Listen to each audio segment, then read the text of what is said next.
Jessica here. You guys know me as Resell to Ride. Today we're going to talk about antique booths and kind of how they work. Well, honestly, how mine works, because I've only had my antique booth for about 3 years, but it's always been in the same location. I've never had one anywhere else. But I have had a lot of questions recently. We've done some antique booth restock videos, and we've had some inquiries as to how it works, how it operates, how to get into an antique booth. So just kind of the ins and outs. So today we're going to answer some questions about that. I've got a lot of good questions from viewers like you, from other resellers that I have become friends with in the last year or so, and also from family members. So let's get to our first question. So our first question is, what made you decide to open an antique booth? Right in the heart of COVID, I was watching a lot of YouTube like a lot of other people, and I happened upon a channel called Tendo, and it was this guy and his girlfriend at the time, and they had several antique mall booths out in Phoenix, Arizona, and I saw that they mostly focused on toys, which, if you know anything about me, I love toys and 80s and 90s collectibles, and seeing the way that they had curated their booths, they were predominantly nothing but toys. They did eventually open another small booth that had like dishes and some vintage clothing and things like that. And I really thought it was cool, and I thought that would be a fun way for me to make some side money. Little did I know it was going to grow and grow and turn into an online business as well, and now I'm doing YouTube videos, and so they kind of sparked that first little flame in me, and here we are almost 3 years later. I started my booth in October of 2020, and yeah, so it's almost been 3 full years since I first opened my booth. So I absolutely love it, and hopefully some of the information I give you today, if you're looking into opening one yourself, hopefully this will help you decide whether or not it's right for you.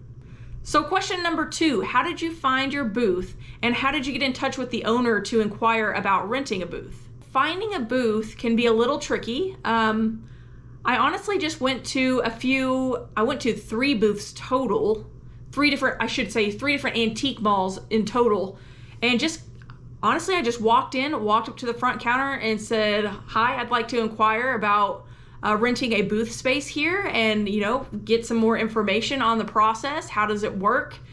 And they, of course, at all 3 locations were very happy to answer my questions.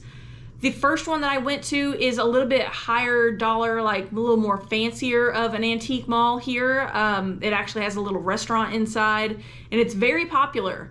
Most of their booths are a little bit smaller, and so when I was asking about pricing and things like that, they let me know that it's done by square footage, and the price per square foot at that antique mall was over $4 a square foot at the time. And they also had a waiting list, and you had to provide photos of your product, and if you had a booth elsewhere, you had to give them photos of your current booths. So I kind of was in sticker shock over $4, I think it was almost $4.50 a square foot. So I thought, well, I better go check somewhere else. So I went to the next location, also another relatively nice location. It's very popular as well. And I think they were in the $3 range per square foot. And at the time I had every intention of opening a toy booth. Mostly, like, I had no intention really of doing any traditional antiques. I just wanted to do a toy booth. And at that location, they did tell me that you cannot have a booth unless you have items that are from like the 80s or later. So I was looking to do some like Nerf guns and Pokemon cards and things like that, and they were like, that wouldn't work here. So I kind of just wrote that one off, decided that's not going to work for me. So the third location that I went to was actually really close to my previous home. It's a mile and a half away from my previous house. So I had actually been there in the past with my dad. It was a place that he liked to go, and it just dawned on me as I was leaving the second place I had gone to that I hadn't checked there. So I decided I'll drive over there and ask, and I walked in the door and I was greeted with a huge smile and, hi, how are you? And I just started asking questions, and they actually seemed really excited to have me in as a vendor. So I got my first booth in there, and I opened my toy booth, and I also rented a small area in a glass case, which a lot of locations do offer that. So that's how you find out the information. Just go to the front counter and ask questions. Some places will require you to fill out an application, and like I said, with one of the locations, they require photos of your inventory. They want you basically fill out a questionnaire. This is who I am, this is what I want to do, and then they have to approve you. So our next question is, how big is the antique mall and how big is your booth? So I did a quick Google search to find out that information, and the building is approximately 18,000 square feet. So if you were just driving by, you would think that's not a very big antique mall at all. But once you walk in the front door, it just kind of continues to open up into rooms after rooms after rooms. So it's actually a really cool place. As far as the size of my booth, I actually have quite a large booth. Technically, it's a triple size booth. I started with 1.5 size booth.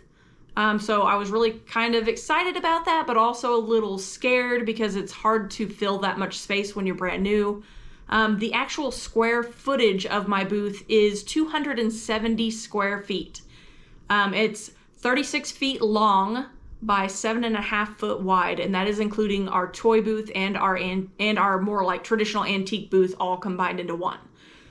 If you've watched the videos and if you're watching the video footage behind me, when I do show my booth, it's in a center aisle. I don't have any actual wall space, which is kind of cool, but in a way kind of a hindrance because we don't have anywhere to hang artwork other than we have a few pieces of artwork hanging on the end caps of some of our bookshelves in the antique side.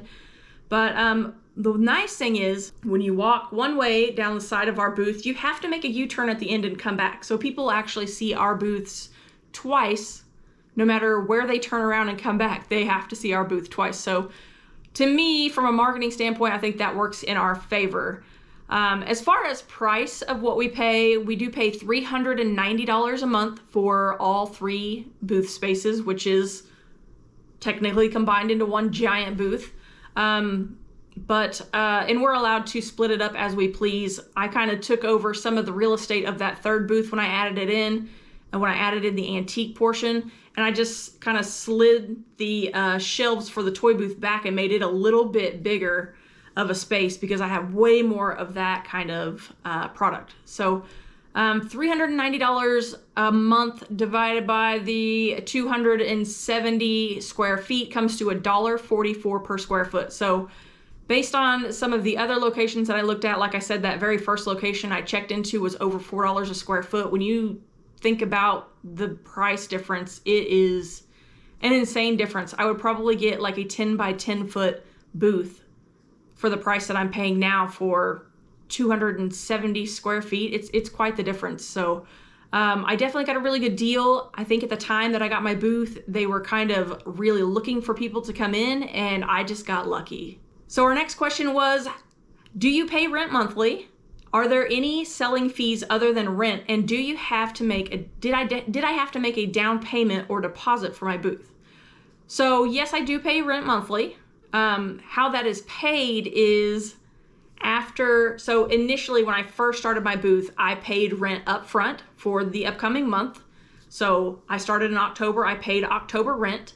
And then once November came around, any sales that I make go towards November rent. So basically they take the total of money that I sold and of product that I sold, and they deduct that $390 from that, and whatever's left over is what I get in a check. However, there is a 10% commission, like selling fees on top of that. So they take the rent, and that covers, they use the rent money from all of the booths in the antique mall to cover basically the price that they pay to lease the building. And then any sales that are made by any vendor in that antique mall, 10% comes off the top no matter what. So they take your total sales without rent to say I made $1,000 that month before rent was deducted, and they take 10% of that. So they're going to take that 10% off, and then they deduct the rent. So whatever's left over, that's what I get in check form. So once a month I am cut a check after the rent and the fees are taken out, and that's how I make my money. So did I have to make a down payment? Yes, I did pay that. Basically, I mean, nothing other than the rent. So I just paid that first month's rent, and then it has paid for itself ever since then. Sometimes you may not make your rent every month. It does happen to people. I've been very fortunate in 3 years for that to not happen. So do keep that in mind that it could happen. Every antique mall is different. There are a lot of variables. I'm going to talk about with our other questions. There are some other questions that they could be totally different at other antique malls. So definitely make sure you go in, talk to the people at the front counter, find out, make sure you ask questions. Ask lots of questions in the beginning. Make sure you're happy with the antique mall that you choose. So our next question was how do you get paid and how often? I think I just covered that. So I get cut the check and then I get paid monthly. So if there's anything left over, I get that pay every month. Our next question, I'm gonna preface this with, I am not a tax professional. I'm definitely not a tax professional. So take anything that I say with a grain of salt. Please keep in mind you need to speak to your own CPA or a tax professional yourself. And also check out tax laws in your state because they can vary from state to state. So the question is, do you claim your profits on taxes or can you claim it as a hobby? Yes, I do claim my profits on my taxes. Absolutely. I am afraid of the IRS. I do not want them to come after me. I want to continue to be a reseller for the rest of my life if possible. So I did look up whether or not you can claim it as a hobby because I've been told by some other vendors at the antique mall that they don't pay taxes. They claim it as a hobby.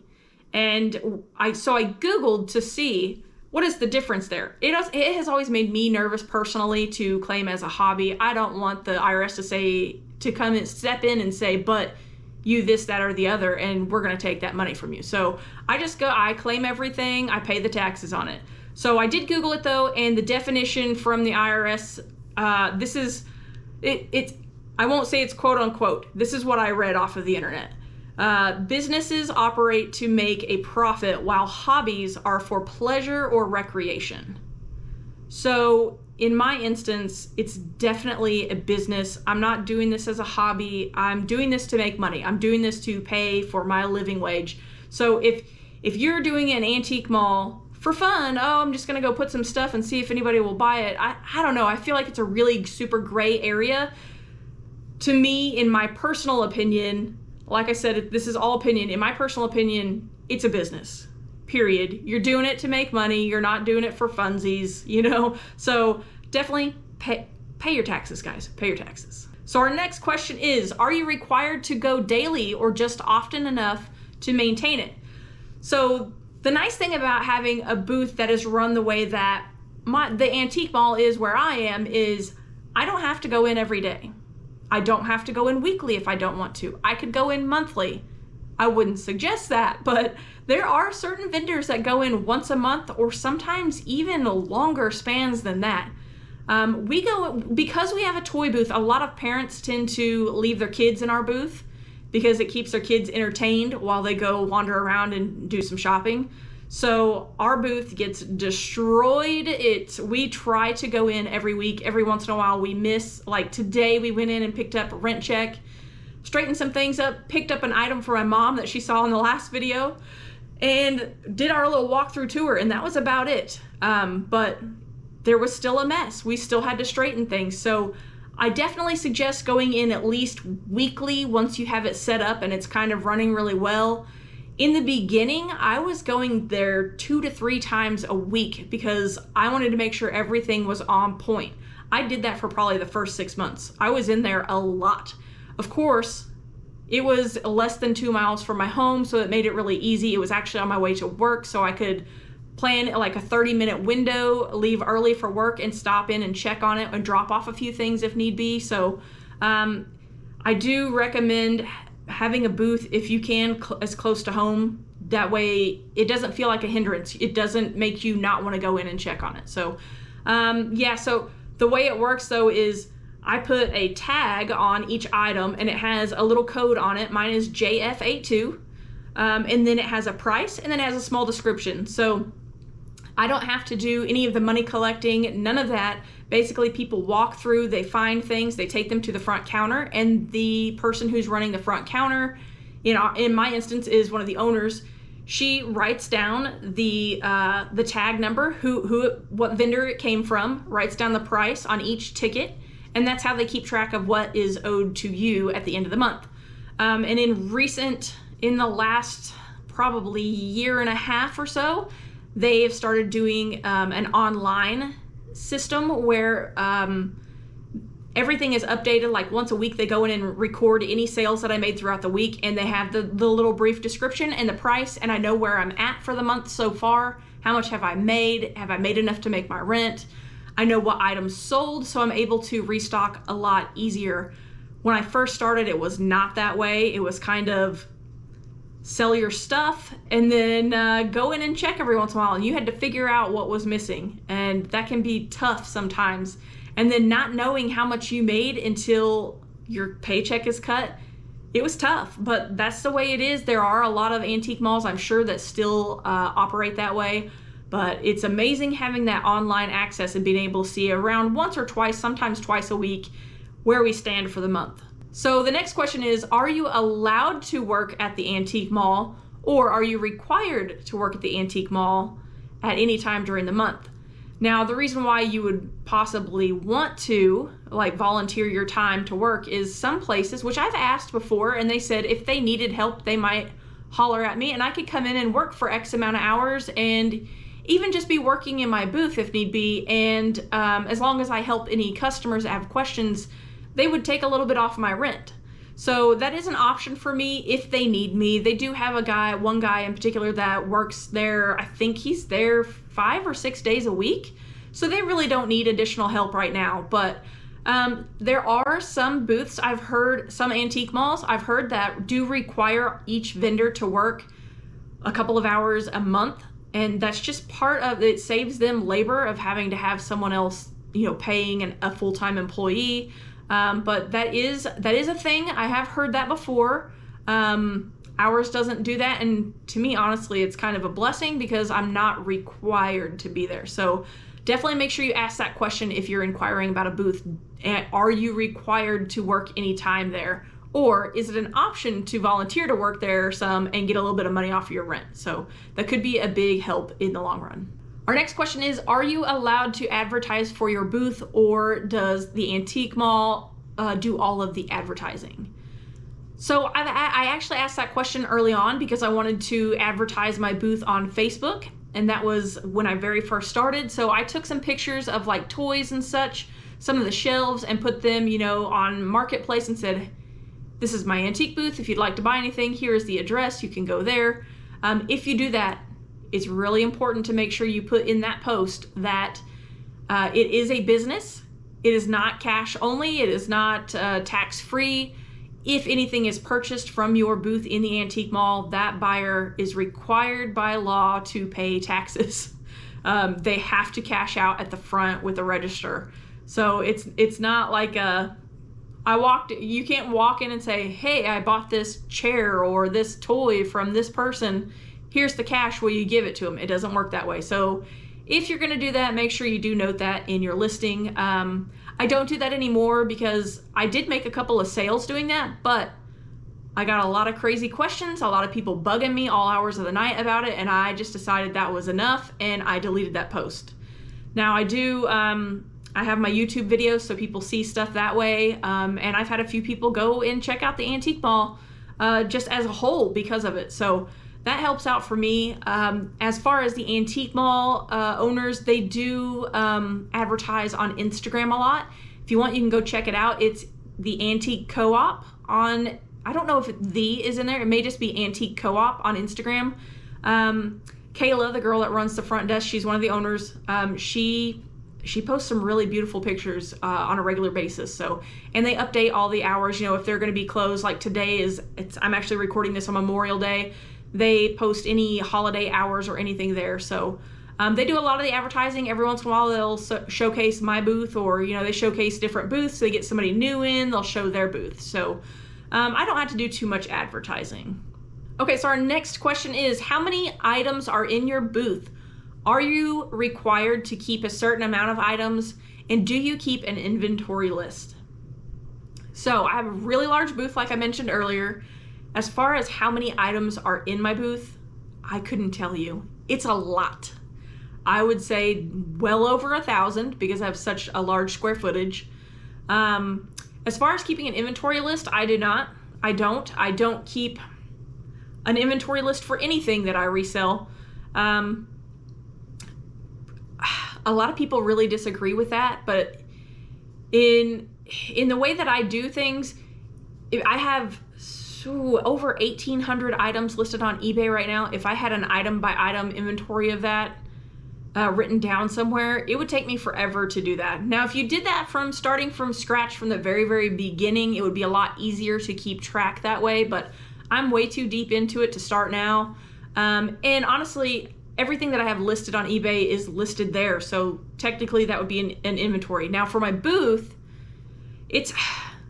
I don't know how I would go about doing that, honestly. It would be very tough. One of the things that you have happen a lot when you have an antique booth is people will pick your stuff up and carry it around and then set it down somewhere else. It happens in every retail business. While I was doing my walkthrough today, I found 2 different items that were ours in different booths. One of them was a set of salt and pepper shakers that were actually set very nicely displayed in one of the owner's booths. So, yeah, so I almost left them there because they looked so good where she had them. And I don't think that she put them there. I think somebody just put them down there, but they were very well displayed. But so keeping an inventory, you may think, oh, that must have sold. And then you look at sales records and it didn't sell. So you think, did somebody steal it? No, nobody stole it. It just got sat down somewhere else. So very common. What was the other question for that? Are you required to keep a certain amount of items? No, absolutely not. Along those lines, though, I would say you don't want to keep your stuff overstocked. If your booth is too crowded, people are going to walk into it and go, ugh, and walk out. It's really hard to shop a booth that is overcrowded. As I was walking through today, yes, I was holding a camera here and looking at the camera while I was walking, but I can't tell you how many times I almost tripped over something or almost knocked something over because they had a space where, like, there was one where I turned my foot sideways and I had maybe an inch on either side of my foot. And that was the pathway into their booth. Definitely be mindful of things like that.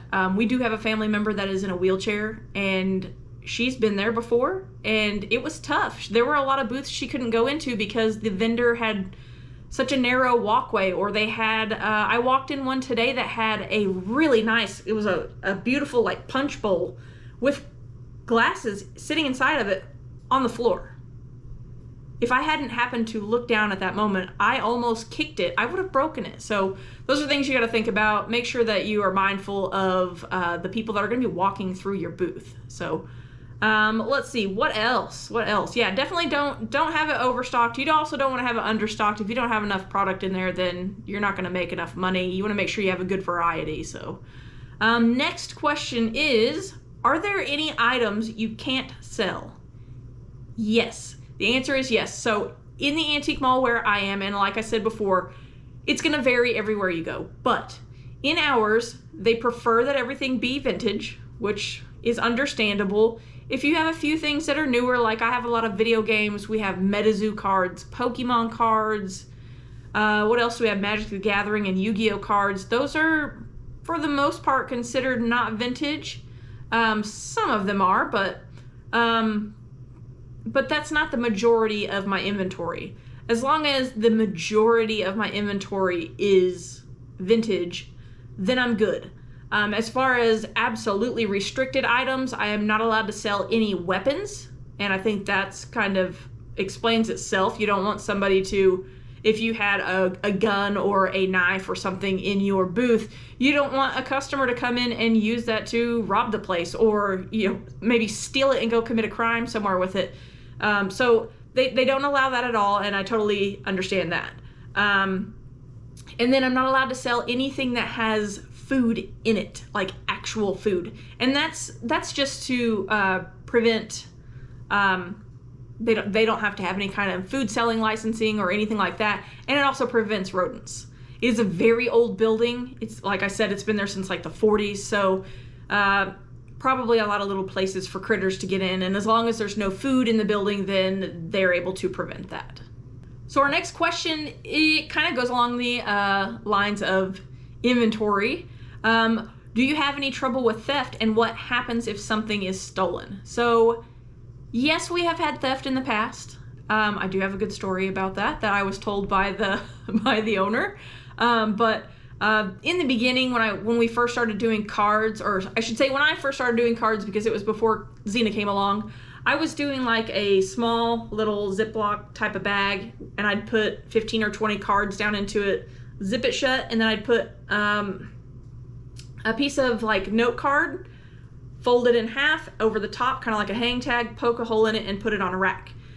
That was really easy for people to open. They could grab it, rip the whole top off, no problem, and take out the cards. I'm sure some were stolen. There were a few times where I found them where somebody had opened them like that, ripped them open, looked through them, stuck them back in, and just laid them down. So then I had to take it home and repackage it. So we ended up, to prevent that, we now take the little Ziploc bags, we put the cards in it, and we flip that top over and tape it with packing tape, and then put a sticker price on it. So that has prevented us, for the most part, from having any issues with that. Now, they are easy to pocket, but we sell so many that I don't think if any are getting stolen, it's not many. As far as other items being stolen, I know of one that was attempted to be stolen, but they caught him, because there are cameras everywhere. As far as that, but otherwise, I don't know of anything else being stolen. So the fun story about the item that they caught somebody trying to steal, there are they make a lot of 12-inch like DC and Marvel figures that are, 12 inches tall. And I find those all the time at yard sales or yard sales or thrift stores or wherever for really cheap. And we sell them for like $6 or $7. Well, I had a few Star Wars ones, and I guess a guy was in our booth being kind of fishy, so they were keeping a close eye on him on the cameras. And they saw him shove one in the front of his pants. And they confronted him and said, "What's in your pants?" which I'm sure was comical. And he tried to deny it, and they said, "Dude, there's a Star Wars guy hanging out of your pants." So luckily it got put back, and somebody bought it that day, so I never had to touch it, thank goodness. I don't want to touch one of my action figures that's been in some random guy's pants, but so I do know about that. Other than that, you have to think about theft as it's going to happen. If you're going to have a retail location, theft will happen. Things will break. You may lose things to breakage. The last time we went in, we found a Barbie horse that had the ankle the foot was broken off at the ankle because it had been dropped. Luckily, I was able to repair that, and then I can note on the tag that it was been repaired. So those are things with any business that you just have to figure that in as a business expense. It is going to happen. There's nothing you can do about it, but you just have to roll with it. It's just part of it. So you can write it off, whatever you need to do. We just cut our losses and move on. All right, so our next to last question is, what type of items sell the best? For us, it's definitely the toys, the 80s and 90s, the pop culture kind of stuff. People love that. We do well with Star Wars. We do well with troll dolls. We've had a lot of good luck with troll dolls, and it's going to vary from location to location. In the beginning, when I was watching Tendo, he was selling a lot of Nerf guns, and so I bought every cool looking Nerf gun I could find that was in good condition at a cheap price, and I put those in my booth. But the Nerf guns they've slowly sold over the last 3 years, but I still have the same Nerf guns that have been there for 3 years. So you definitely just kind of have to test the market and see what's going to sell in your area. What kind of foot traffic am I getting? Sometimes we think, oh, well, we're never going to sell another pack of Pokemon cards, and then somebody comes in and buys all of them. So it's definitely something that you have to kind of test the waters and see how it works in your area. So our last question is it worth having a booth, and is it profitable compared to the time and effort you put in? In all honesty, it's probably not profitable enough to continue to do it. However, I love having the booth. It makes me happy. So that's why we keep it. We do pay the $3.90 a month to have the huge booth space that we have. And some months it's basically a storage unit. If you're doing it just to have a place to store your stuff, it's not for you. Definitely not. We do it because we love it so much. As far as the time and effort we have to put into it, we put about a day's work into it once a week. We spend the morning, normally on a Sunday morning, we will sit for a couple of hours, 2 or 3 hours, and price stuff. Sometimes we price stuff throughout the week. Like if I'm checking comps for something that I'm going to list on eBay and I think, it's not quite what I'm looking for, I'll just go put it in the booth. If it's something that is, pertinent to, if it fits into the toy booth, or it fits into my little antique booth, I'll just put it in there. Otherwise, we have to find a different way to sell it. So, as far as it being profitable, it's not always. It's not always, and that's something that we deal with. But so if you're looking to make a ton of money in a booth, it takes a lot of time. There are people that are vendors in the antique mall that I'm in that do this as a full-time job. All they do is antique booths, and they do really well at it. But they also have years of experience. So it can be good, a good passive income, like a good additional income if you're just looking at it for a side hustle, like just a little extra money. You might, depending on what kind of stuff you're selling, and if you're selling higher end items, you may make good money that way. Some people that do furniture do very well. They buy antique furniture at estate sales and sometimes garage sales, and they clean it up really nice, do any small repairs that need to be done, and they flip it. And they can sometimes make high dollar on that stuff. Sometimes one item can make all of their money for the month. They pay their rent and they get a profit off of it. So if that's what you're doing, that may work for you. Now, our booth is a lot of lower end items. We have been trying to add in some higher dollar things like the Calico Critter set that we sold for $50. We sold a big Barbie plane just as the movie came out, sold for $35 that we paid, I think, $5 for at a yard sale. If you look at it item per item, on paper it looks profitable, but when you add in all the commission and the booth rent and the cost of goods, it's a very small margin for us. Like I said, everybody's different, so you may see a much higher profit than we do, but we do it because we love it. It doesn't take a whole lot of our time, and we really truly enjoy it. Every time we go walk around in there, we have such a good time. So if there are any questions that you guys still have that I didn't answer today, please feel free to ask those questions in the comments below, and we will do our best to answer them. Hopefully not as long-winded as today. If you guys are still here, I appreciate you hanging out with me. I know I tend to ramble, which I'm doing right now, but that's me, and I appreciate you guys being here. So make sure you leave any questions in the comments down below. Make sure you like, subscribe, and hit that notification bell if you haven't already. I appreciate you guys hanging out with me today. I'll see you guys next time. Bye.